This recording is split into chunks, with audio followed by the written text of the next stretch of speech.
Mission Possible, where we explore the frontiers beyond individual scale.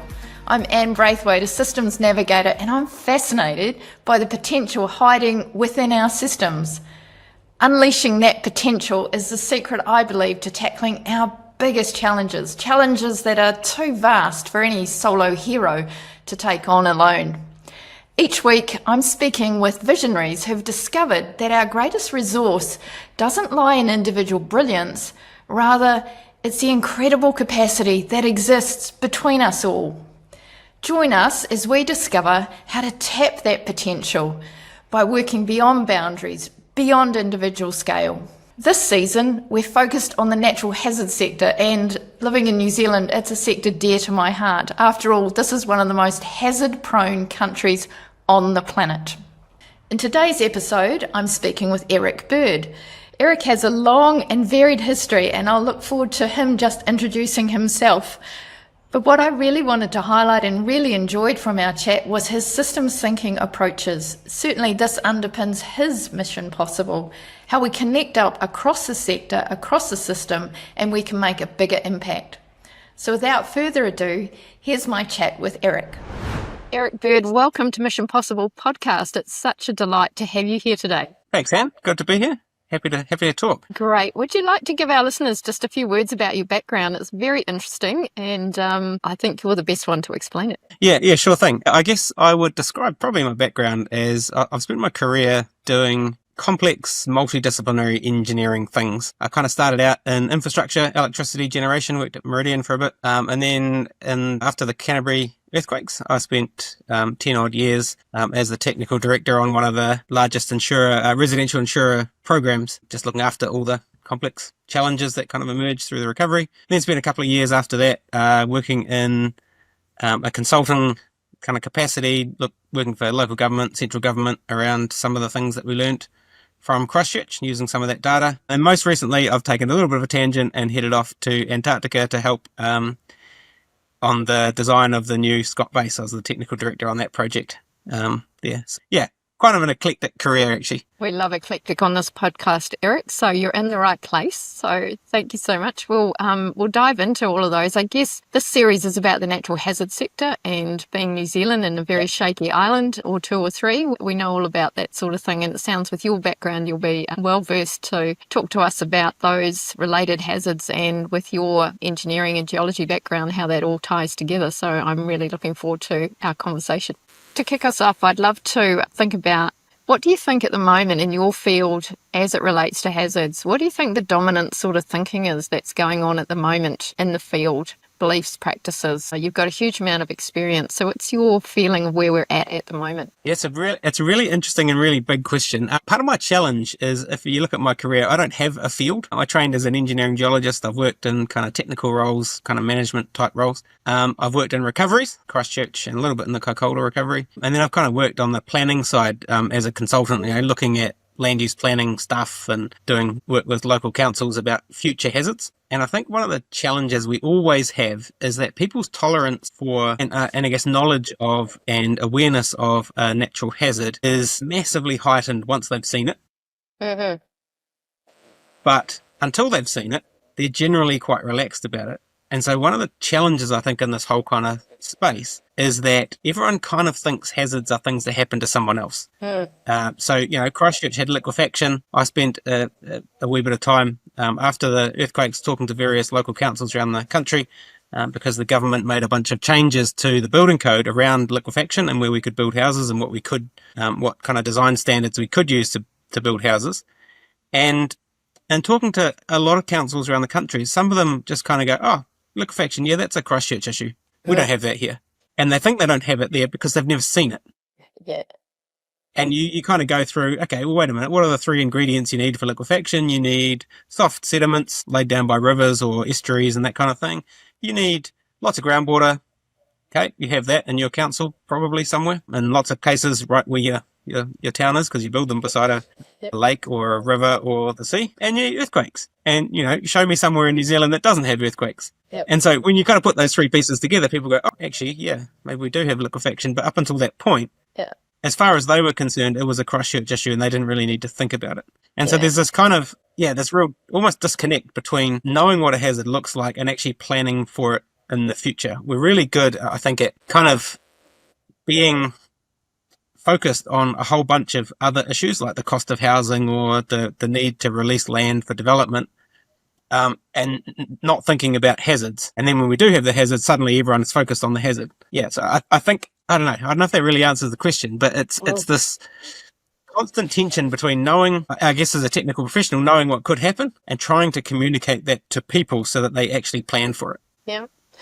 So listening to that, it's that old conundrum, isn't it, of the knowledge is there, the science is there, but we haven't felt it yet. And the potential sitting there latent, and until we've kind of experienced it, it's kind of hard to say, yeah, that'll happen to us. And as you rightly point out, most of the country where settlements are, for the vast majority of those, liquefaction is a potential reality, and it's just a question of time before we get hit by it. Exactly. I mean, I remember early on in my career, I was originally trained as an engineering geologist, and I was talking to a much more experienced engineering geologist, and he kind of said, look, New Zealand is a spectacular country full of mountains and rivers and lakes and, amazing landscapes. We have those landscapes because we are right on two tectonic plates colliding. Mm-hmm. That's what gives us our valleys and our topography that gets pushed up and looks amazing. So it means that wherever you go in New Zealand, there are hazards. If you want something that doesn't have the kind of hazards that New Zealand has, you need to go somewhere like the outback in Australia. It's dead flat. And it's not very exciting. So the reality is we have these hazards in New Zealand just by a simple fact of our geographical location. Yep. And so I think it's quite easy to overlook that fact that these are all, no matter where you are in New Zealand, you have something as a potential.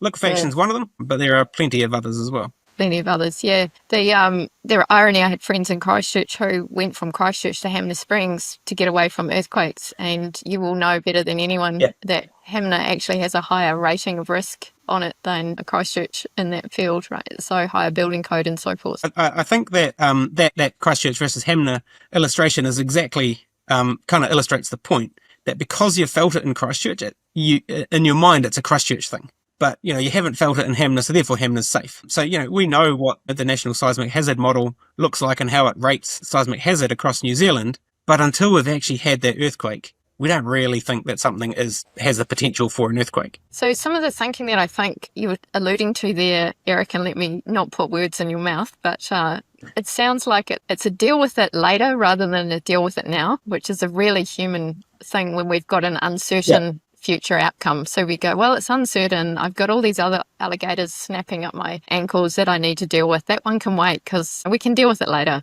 We'll deal with it later. We'll deal with it later. And we're good at responding to crises. Almost there's a DNA of that's pretty cool. We'll do that. So we've got and how this flows on to work I've done in the sector over the years. It was Hugh Cowan, who you might have come across in the sector. Yeah, no, when he was at EQC, and I remember Hugh putting this phrase into my ear, and it stayed there, which is, do you want to pay now or pay later? By the way, paying later costs more, and we seem to be in a mindset or a belief that paying later is somehow the answer, because we've got so many, as you rightly point out. Is it housing crisis? Is it land use? Is it a multitude of other issues, cost of living, that take our attention away, and they're very salient and they're very real, and they don't have, and these other things feel like, well, they might happen, they might not. I can defer. Yeah, I think that's exactly it. It's that pay now or pay later kind of thing. It's what I guess working through the various recoveries, you realise that straight after the recovery, there's a real desire to make changes to make sure this never happens again. And so there's a short kind of window of time when a government can change policies and can change zoning and all that kind of thing, and people are tolerant to that. But if you look around the country and you look at any time someone has tried to do that before an earthquake, before a natural disaster, it is a massive uphill battle.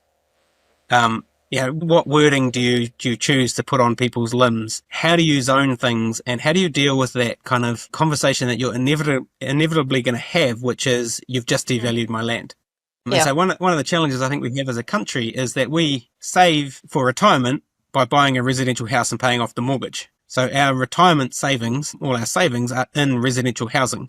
And this seems to be quite a Kiwi thing, but it means that anything that potentially affects the value of that asset, that investment, we're very, very protective of. And planning for disasters in advance of disasters occurring creates this perception that you are devaluing someone's asset. Whereas in the long run, what we're looking at is actually increasing value because we become more resilient. We're never going to be entirely immune, but we become more resilient. And if we could revalue our properties in terms of steps that we have taken to be more resilient, homes that are built in a more resilient way in more resilient places could in fact attract a higher value to them. But it's a long run game that most of us are not, sort of programmed to connect with. And our systems aren't designed for that. Yeah, and you make a really, really good point there. I mean, let me give you a little story. I know a guy who worked at a construction company. He's quite a meticulous chap. He built a house in an area of Christchurch which is now red zone.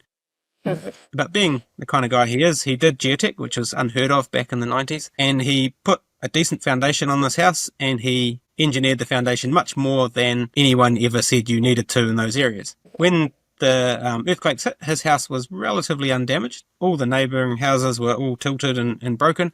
His house was a reasonably minor repair, and then the land got damaged, got zoned red zone. So he got paid out for a minor repair or the GV on his house, and the value of the land. And so you look at a case like that and you kind of think, well, actually the incentive therefore is to build the absolute minimum, because you don't pay any less in insurance. You've got a code compliant house. Your neighbours have got code compliant houses when they were built. You have no insurance advantage by overbuilding your house, and you have no real value. And people don't fall in love with the foundations on a house. They fall in love with the kitchens and the bathrooms. And so by putting money into stuff like that, there is actually no kind of return on that. All you get at the end of a natural disaster is a house that still works okay, which means, depressingly, you probably don't get as much money from your insurer.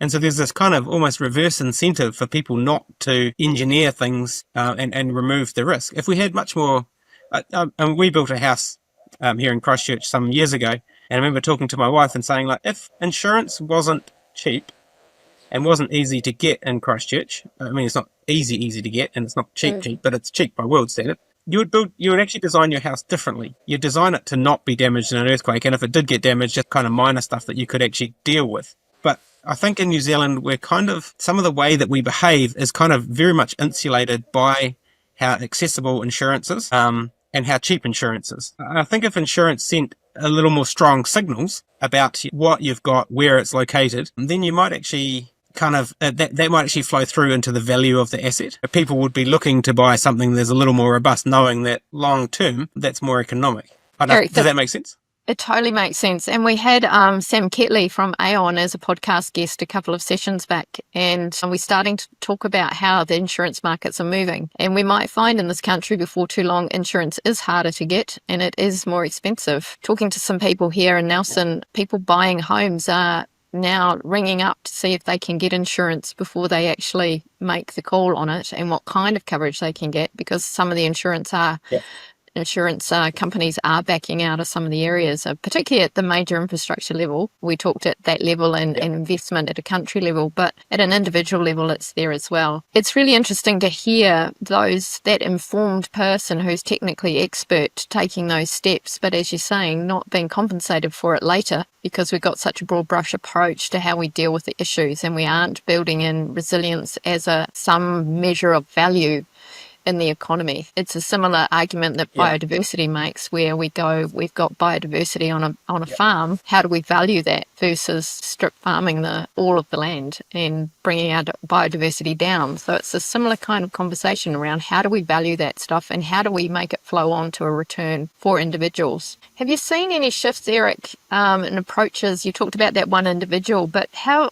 in your wide range of coverage in the sector just broadly and in your different hats that you've been wearing, have you noticed any shifts that we could look to that start to indicate some positive impact or some things people are trying that are taking us in a new direction? I guess, I mean, there's a bunch of stuff that kind of gets done at policy level in government, and I think that and the stuff we kind of learned out of the Canterbury recovery is starting to push us in the right direction. I think that we are starting to get a little better at the way we understand our environments and the way we understand our potential kind of asset, where our assets are, our potential exposures. And so by that, I mean, I think in the wake of Canterbury, this kind of thinking about, hey, we need to be better at understanding where these hazards are. we need to have more robust flood models. We need to have more robust liquefaction models. We need to have a national seismic hazard model that gets updated on a regular basis as we kind of understand more and more. I think from that perspective, the science and the kind of hazard identification stuff is getting better and better. Mm. I think that the challenge just becomes how you implement that. But from a hazard perspective, I think we are getting much better as a country at kind of identifying where our hazards are. The challenge is just, what to do about that. Because I guess if you think about New Zealand, we're a small country by world standards. There's no reason we shouldn't have national databases, a national liquefaction model, a national flood model, a national seismic hazard model, all of those kind of things that are, they're the best of the thinking from the industry. They're the cutting edge of the science. We should have that because we're not a massive country where that's a really, really big ask. But it just requires investment and people prioritizing that. So I think that kind of stuff is quite exciting about the future of kind of hazard management, having much better tools. And I think we are getting, as we start to think much more about how we use data, how we collect data, how we store data, actually starting to know where our assets are, describe our assets better. And I'm sure Sam kind of talked about this when you had him on, around actually understanding where your exposures are and what the nature of those assets are, what they're worth, what their jobs are, all of that kind of stuff. I think that's something people are starting to get better at. And I think that's quite exciting because the more of that kind of stuff that we have in good data format, the more we can start to match that with the models that we have around hazards and start to actually look at scenarios and plan for things and do future land use planning and, actually start to think about resilience in the whole kind of ecosystem of assets and infrastructure. Eric, it reminds much more me. so. It sounds like a real systems question. And as you were talking, it strikes me that the first most impactful behavioural shift thing is actually experiencing the hazard. And we get very alive to that, but it's short-lived, right? So we, I've got family who were in the Christchurch earthquakes who don't have grab bags still. And you go, really? Yeah. Why don't you have that? And we it's a human condition to kind of de-risk ourselves and say, oh, it won't happen to me. It's kind of one of our parts of our brains from way back where we go, yeah, that's all good. I'm a survivor sort of thing. It won't happen to me. Yeah. But the second most powerful things it seems to be in our current world and our current worldview is data. And because it's hard to argue with. And our current paradigm says, prove it. Prove it's there, prove it's showing. Evidence-based policy making has been around for a while now. What's going on? So that the data play seems to me to be a very strong one. And the more that is developed, the more it's coherent, the more it's joined up across the country and with other countries. I work a bit in Australia as well in this sector. And I'm hearing similar conversations around joining up of data. They've got a much more complex environment over there, both from a regulatory environment and division of public sector accountabilities. But this data play seems to be where we're at and is the driving force that we can use to change the conversation. Would you agree with that? Yes, I think data is going to be really, really powerful in terms of how we identify and manage hazards. The really important thing, though, when it comes to having lots of data is having people who really understand it and can interpret it properly. Mm-hmm. I'll give you an example. Out of the Christchurch earthquakes, we spent tens of billions of dollars on residential property and insurance claims. EQC spent a whole lot of money, and then when things went over cap, obviously the private insurers spent a whole lot of money. And so what that meant is you had tens of thousands, if not more, of kind of pieces of data about how your residential building stock had performed in an earthquake. And the losses that they'd experienced. Now, naturally, you'd go, okay, why don't I take that big data set, chuck it into a machine learning or AI environment and say, AI, tell me what the relationships are there. Where do I see my biggest losses? What is the cause of my greatest loss? And if you do that, and a couple of the universities did that, but you don't necessarily fully understand the underlying data set because you weren't kind of there when it got captured and you didn't see how it got built up, then the conclusion you'll come to, and this is a real example, is that the New Zealand building code has increasingly got more crap over time, and newer houses see bigger losses than older houses because that's there in the data. If you do a loss by age of house, you will see new houses see bigger losses. But actually, if you understand that data set, what you'll realize is that, no, wait a minute, what happened is when people settled in Christchurch in the early days, they went and they built their houses in sensible locations, not in wetlands. Yep. on gravel, on places that weren't swampy, that were, nice and dry. But as Christchurch expanded, we expanded out towards the coast and out towards other areas, and we went out into our eastern suburbs. And those are all the places where we get liquefaction. Because they were developed after, and we didn't develop the right foundations to deal with this issue of liquefaction and flood hazard.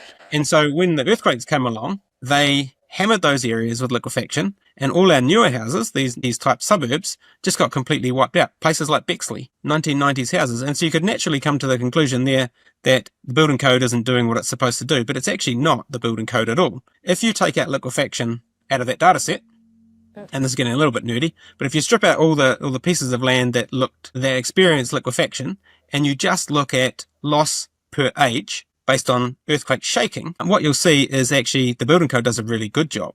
And increasingly, our buildings have become more and more resilient to earthquake shaking. And so actually older houses sustain much bigger losses from earthquake shaking than newer houses. But we also built new houses on liquefaction prone land. So that gave us a effect that made the data look like that the building code wasn't doing what it's supposed to. And so we looked at that post earthquake and some really interesting kind of insights like that actually, when it comes to shaking, the New Zealand Building Code and New Zealand Standard 3604, which is kind of the standard everybody uses to build houses in New Zealand, has increasingly become quite robust and is a really good tool for building robust houses in New Zealand, as long as you don't get liquefaction. And so it's kind of a case where if you understand the data, you can go and find all these relationships in the data, and it's really meaningful and it can inform policy. If you don't understand the data and you just throw it at an AI model, you're going to get relationships that actually don't help build good policy, because you're going to come to almost, in some cases, the opposite conclusion that you should be coming to.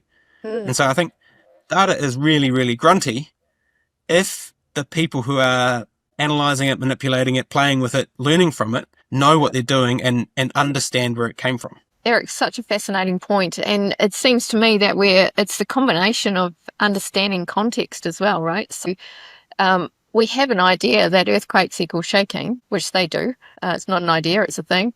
And then you go, let's add in some other factors, right? And the liquefaction is an additional, almost cascading effect of different types of earthquake shaking, right? And so it's the effect on the type of land. I always think, I grew up for part of my childhood in Christchurch, and I'm going marshlands. It's a suburb. The clue's in the name, right? Yeah, so right. you go, there's probably something about that that people were onto. And so we add in these understandings and we layer it up. I think it's to your early point about the more we understand things, the more that we can layer in, well, what does this liquefaction mean? Wherever you are in those conditions that you mentioned before, if you have got, sandy soils, etc., you buy water, you've got a high level of water table and you're going to shake, then you've got liquefaction risk. So let's know that. Yep. Let's take the building code and say, well, what about the building code? Yeah, that builds better houses, but what's the end also that needs to go with that? What's the follow-on question, if you like? Will that be enough in this context? And if the context is marshlands or something like that, the building code might need, what is it we need to wrap around as a society? Is it better the building code that takes into account liquefaction, or is it some other thing around land use planning, in your view, that we need to be doing more work on? Yes, to all of the above, I guess. Yeah, so one of the projects I was involved in after the earthquakes was making those building code changes to stop people building residential houses in the same way that we had in Christchurch on liquefaction-prone land. Yep.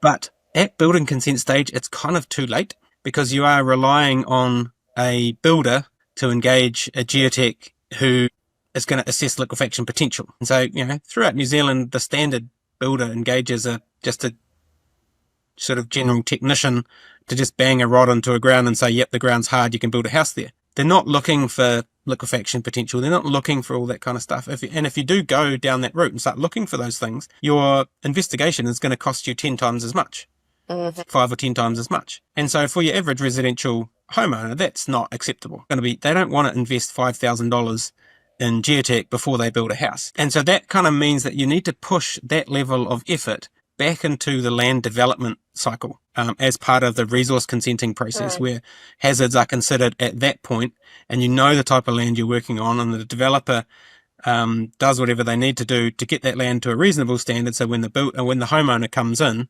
they are building a relatively conventional house. And this is a conversation I've been involved in a number of councils when they're putting together their district plans. And they kind of say, well, why would I push hazard mapping and hazard investigation and everything into that land development area when I can just rely on the building code to make sure that they're doing it properly? But the problem with that is that pushes it into the realm of the residential builder and the mum and dad homeowner who are just trying to build a house, and it puts a lot of cost on them. It's a whole lot cheaper and a whole lot more effective to do that investigation for those hazards on a subdivision, on a suburb wide, on a district wide kind of basis, so that you kind of know where your key risk areas are. So yeah, I do think that there needs to be a reflection in the building code that you need to deal with this, but the most efficient and the most effective way to deal with these types of hazards is to do it at that land use planning and development kind of subdivision stage rather than later on. The building code has been changed to make sure that we build the right types of houses. I guess one of the other things that links into actually is it's really easy to beef up everything and say, oh, we've seen liquefaction, it's terrible, we should do it much better. And do it much better when there's insurance money on the table. Because after the Canterbury earthquakes, it was insurance money, and every insurance policy was open-ended, so it didn't matter whether the foundations were cheap or really, really expensive. The insurers had to pay. And so there was no real kind of sensitivity to cost. But when you're rolling out these kind of changes elsewhere in the country, before an earthquake or before a natural disaster, people are paying directly, and you don't kind of get that insulating effect, if you want to call it that, of an insurer pulling on their international reinsurance to pay for all of these regulatory changes we just made. Everywhere else in the country, you just pay. So more on your foundations equals more on the house build. Whereas in Christchurch, we were kind of, to a degree, insulated from that effect. Yeah. And this is to your point about, I put the $5,000 into my foundations or into my bathroom cell homes, therefore I'm putting it into the bathroom. Yeah. We need the narrative to change to foundations cell homes, don't we? Yeah, they're not that interesting though, to be honest. They're not that interesting. No, anyone who's watched Grand Designs and says, how did they spend £150,000 on that pile of mud and concrete? Yeah, exactly. Yeah, it's not a glamorous part of the house, but it's a pretty important part. Pretty important part. Yeah. So Eric, let's just shift gears a little bit. All through that, I've heard quite a lot about, modelling. There's a whole lot of talk about AI these days, tech. When I was working with EQC a number of years ago now, and it was we probably almost crossed paths there, which was, they talked about Trevor up the driveway going to do the assessments of damage. And then the vision for the future was a wetter up your drain pipe, which was shorthand for using little microbots and AI to go crawling around your house to see what was going on. I'm wondering what your thinking is, or what you've been exposed to that you could share with us around moving tech or stuff from other fields even. I'd even go behavioural science to get people to change behaviours. What pings for you when I put those questions to you that are things we might draw on, we could get excited about for the future of this? Because it can be a bit of a doer topic, but it seems to me there's a lot of moving that we can get excited about. Yeah, I guess when you put that kind of question to me, part of me goes, yeah, I'm excited about the technology that is to come. And the other part of me goes, yeah, it'll never work. Okay. And the reason I kind of say that is if you look at I don't know where insurance is kind of going. So, people are writing policies based on peak ground accelerations, for example. And if your building experiences a peak ground acceleration of more than, 0.2 G, then you automatically get a payout. The insurer doesn't come out and look at for damage or anything like that. They just pay you straight away. So it's a really easy policy to hold, and it's a really easy transaction for the insurer to do. That works really well, and those kind of innovations, you put a seismograph on your building, and that's really nice and simple. You're making use of the technology, all that kind of thing. Works really well when you are a commercial customer and you know the impact of that thing, that disaster, that acceleration on your building and on your business. And for you, it's just a commercial decision. So I think innovative insurance and all that kind of stuff and use of technology and assessment works really well if people are an informed kind of insurance policy holder and you're really informed about, commercial aspects of those kinds of things. When it comes to people's own homes, it's a totally different story. People won't be accepting, I don't think, of you going, oh, you saw this acceleration. Oh, we remotely sensed this. Here's your payout. Because of that kind of Kiwi thing of My house is my castle. It's my retirement savings. It's my investment. It's personal to me. I live here and I have an emotional attachment to it. It's not just a commercial transaction that I have in a commercial relationship that I have with my insurer. It's something much more, I don't know what the word is, much deeper than that. And so I think there's always going to need to be some level of good old-fashioned sending someone around to have a look at the damage, to talk to the homeowner, to hear their story, to have them point out the things that really concern them, and to take all those kinds of things into account. I don't think you can get away from that for residential insurance. I think for commercial insurance and infrastructure stuff, absolutely. And that's where the remote sensing, doing things based on PGA or whatever other measure you want to use makes a whole lot of sense in terms of post-disaster. But I think for residential, people care too much. Yeah, it's a pretty emotive topic. It's not too much, but yeah, it is. It's absolutely an emotive topic, yeah. You internationally connected. Obviously, you're working with lots of different people on these or come in contact. Are there things that we can look to in other jurisdictions, perhaps where people aren't kind of their quarter acre in their house, but out of date these days, but it's still the mindset of Kiwis, as you say, to own the house, it's a retirement plan and so on. Can we learn anything from other countries where perhaps the mindset is different, perhaps they're renters for life? I think of San Francisco, where you can't get insurance unless you're super wealthy, and if you're super wealthy you don't kind of need it because you can pay anyway. So I wonder if there's anything that you've picked up in your travels that we could look to that you go, actually, these some ideas that we might want to even consider try here in New Zealand, or maybe that's something we could look to and go, could we? Yeah, I'm not sure. I guess one of the challenges is, and people like you, Gowan, were pretty fond of consistently pointing it out, because I think it is a really important point, which is New Zealand has the highest insurance penetration for housing in the world. Yeah. We have insurance. It's easy to get, it's relatively cheap, and it covers the whole asset. And so from that perspective, almost, I guess in a sense, New Zealand leads the world there, in that we, I guess, have taken as almost a policy decision for our country that we want our homeowners to be protected from large natural disasters. The challenge is, I think, that the way that we're building residential housing is changing. So you mentioned people living not in your standard quarter acre section, people not necessarily owning and just renting for life. I think that's kind of the reality, what will be increasingly the reality in New Zealand. We're going to be building adjoined townhouses, and we're not going to be having quarter acre sections, and we may not own those properties. And so the way that we build them is kind of important, and where we build them is kind of important, because I think, and I guess you'll never be able to measure it, but I do really think that the access that we have, the ease of access that we have to insurance has to a degree insulated us as a country from the real effects of natural disasters. So you mentioned San Francisco. If we were fully exposed to the reality of a disaster in our houses, we would build them differently, I think. We would be much more willing to make decisions that potentially protect our asset. I don't think as a country we'll ever move away from insurance. I think someone kind of gave the analogy of automotive insurance in New Zealand. Back in the 80s, you rang up and you said, I have a car, and they said, okay, that's this much. And progressively over the course of time, people started asking a whole lot more questions about your car. Okay, it's a Corolla. Okay, does it have any modifications? Where is it parked? All of that, all those kind of things. What variant is it? What model is it? All those kind of things. And all of that goes to build up a picture on the risk that particular car poses. We don't historically, and we haven't done that same thing with housing. And so I think if we were to do that, then we would start to send much more strong signals. That's not really an international example, though. So.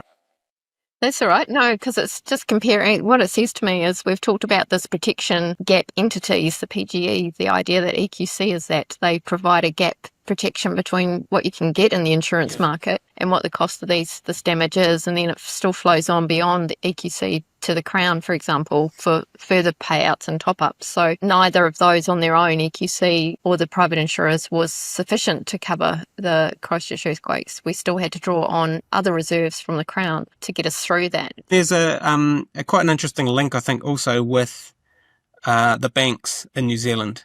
Kind of having worked in various consulting firms, and some of these consulting firms do quite a lot of natural disaster work, and people in them are always saying, why aren't we talking to the banks? Why aren't the banks more interested in this?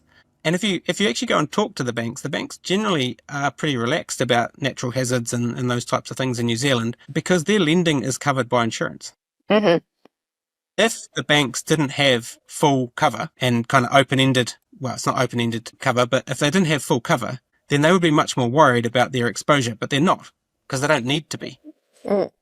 And so I think, I don't know, insurance is so important because it means that in New Zealand we are insulated from some of these things, but at the same time it does insulate us from some of the realities, and that doesn't necessarily drive all the right behaviours. Yeah, which might come back to bite us right in the future. So it's really interesting you bring up the banking sector, because I think that works at both ends of it. Working back in the day with another project, we were talking about bank lending for building of houses. So the way that the lending process works, and I'm not up to date with it, so others listeners might be able to correct me on this, but it was built on, here's the foundation, got some walls, got a roof, now you can have some more money, build this, and it's not actually helping us build the most resilient home. So that's the first thing that came into my head. There are better ways of building now that the lending process hasn't aligned with necessarily. So we might not be building our homes in the best way. Your point to insurance is, what if you're lending without the requirement to get insurance? So I'm waiting to hear the story of the person who wants to buy a house and no one will insure the house and they need a mortgage. What does that do to us? How does that finance work? And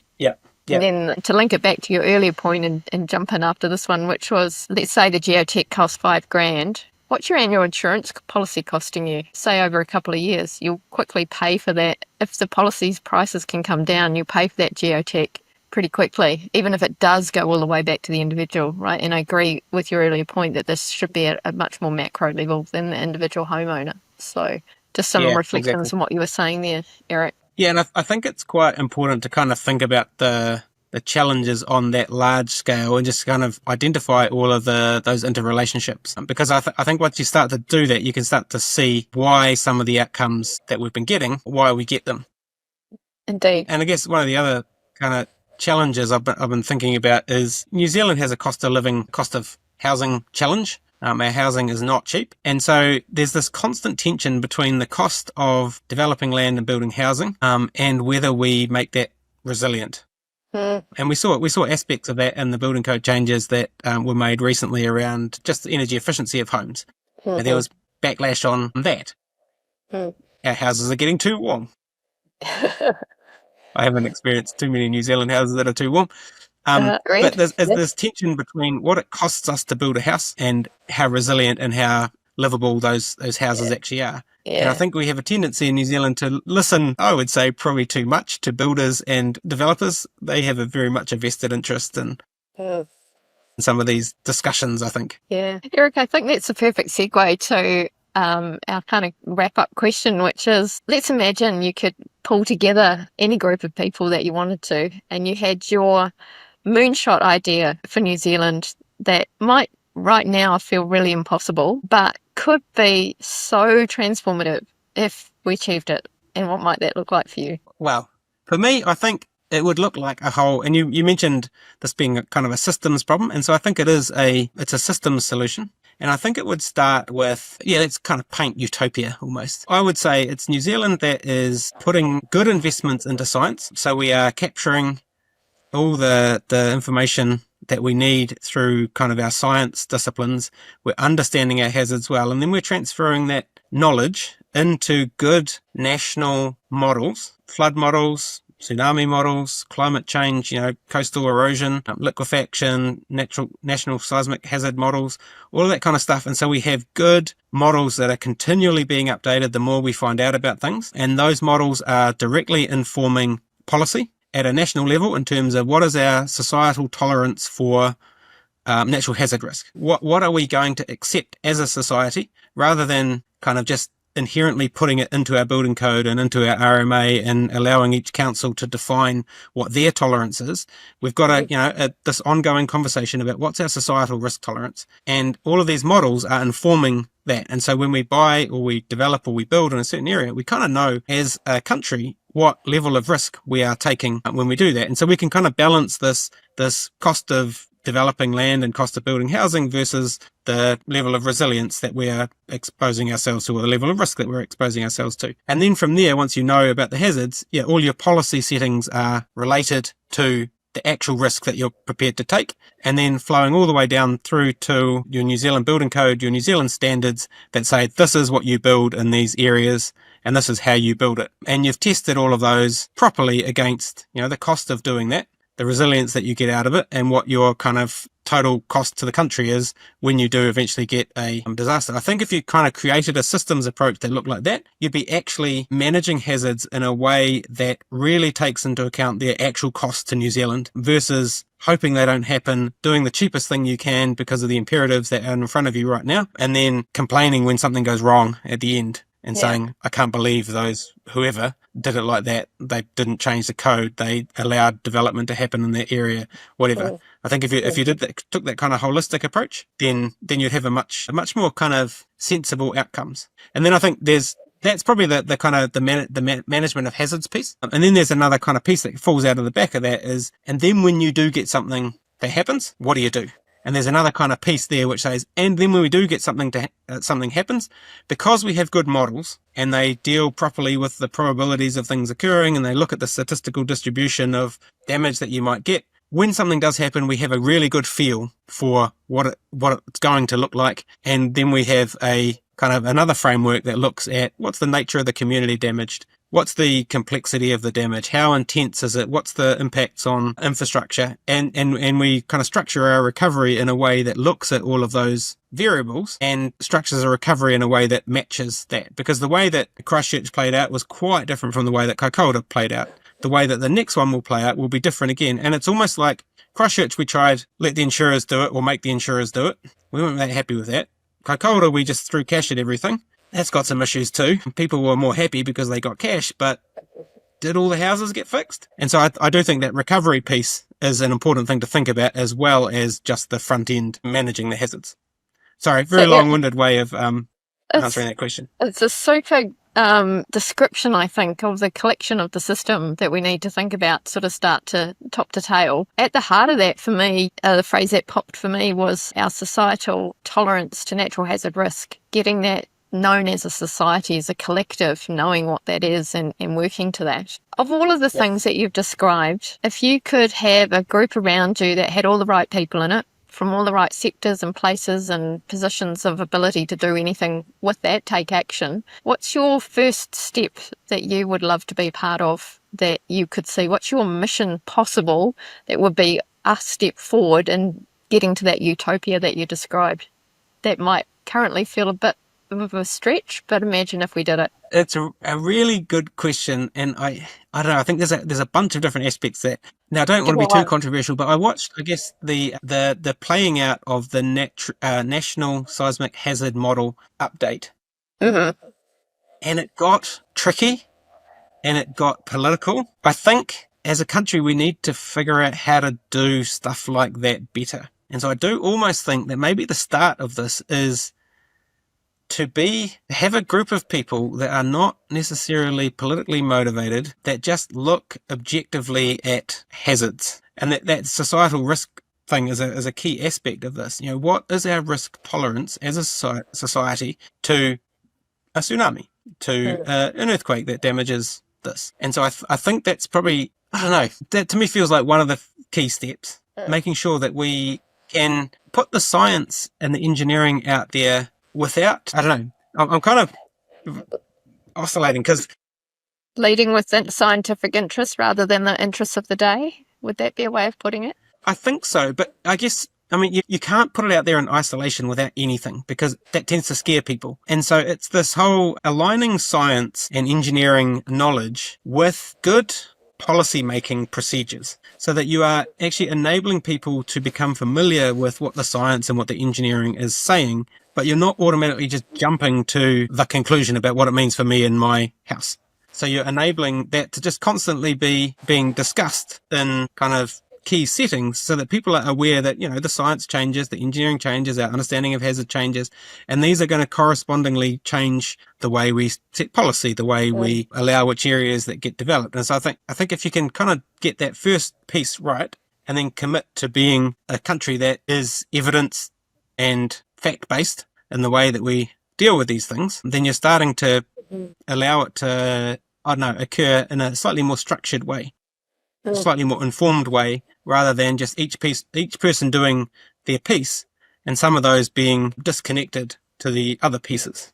Eric, thank you so much. I love your ambition there. It's no small challenge, as we are well aware. And just you've given us some really great ideas about where we might, as a country, start to put a bit more energy and time and thinking. I really love your concept of understanding as a society, genuinely as a society, not as a group of experts or as a government of the day, but genuinely as a society, this is where we are. And we keep that alive and well for generations to come, because that will evolve over time. So what a wonderful moonshot idea. Yeah. Eric, it just leaves me to thank you for being here today. I've been really enjoying our conversation. It could go on much longer, I'm sure. So thank you so much for being a guest here on Mission Possible. Thanks very much for having me. I've enjoyed the conversation. What a great conversation with Eric Bird. I hope you enjoyed that as much as I did. As a bit of a history fan, I often see things in the past that our forebears knew and already figured out long before we came along that can teach and inspire us today. I like to call this old ways, new ways. Today's moonshot idea was from Eric Bird, and it reminded me of what happened in Mesopotamia. And I'm going way back to the Sumerians. They already had sorted some of the things that Eric was talking about. Indeed, 5,000 years ago, they had a systems approach to flood management. Their scientists of the day meticulously documented patterns of river behaviour, observations, flood cycles, and created multi-generational data sets about the Tigris and the Euphrates. Their knowledge directly informed their urban planning policies. Now, they probably didn't call it that back then, but it's exactly what they were doing. Where cities were built were on carefully elevated levees, and they even built up special tells which they built on to get them out of the water and out of harm's way. Engineers implemented that science on an integrated network of dams and canals that were thousands of miles, I'll say that again, thousands of miles of flood barriers. Most impressively, they embedded that environmental knowledge through their cultural memory, through their myth stories like Gilgamesh, and through other stories of history that ensured that crucial information was passed down from generation to generation long before we had what we have today and our impressive data sets and knowledge sharing capacity. So if they can do it, I figure we can too. This comprehensive system that they had, connecting observation, policy and implementation, offers a timeless model for us in modern times facing into those challenges. Kings like Hammurabi over the years instigated policies and legal codes that had specific water management provisions in them, including maintenance and flood damage liability. Really modern concepts, and yet we're going back 5,000 years. Elevated city mounds were built. They were called tells, and they elevated the buildings above those floodwaters. Periodically, these were destroyed, and they built up, and they rebuilt them, and they destroyed them on purpose to make them even better. I'll say that again. They destroyed them on purpose to make them better in the long term. Maybe there's a message there for our climate adaptation work. Final thought on the Mesopotamians and how clever they were. Their architecture incorporated specific techniques to make buildings more resilient to environmental damage. This included things like cones of coloured stone and terracotta panels and clay nails that were driven in to create a protective sheath around their buildings. They both decorated them and made them resilient. So taking that whole systems approach, everything from what was built to where it was built, and the scientific observation of the day that involved special scientists, they weren't called that back then, and daily observations, the local knowledge, and passed down by generations. I think there's something we can learn from that. It's just another example of a historical solution to problems that we still deal with today. Thanks for putting your head together with ours. As those who went before us knew, there's nothing we can't do together, even if we haven't done it yet. Let's go beyond the individual brilliance and harness our collective capacity to do great things. I'm Anne Braithwaite. This is Mission Possible. See you next time.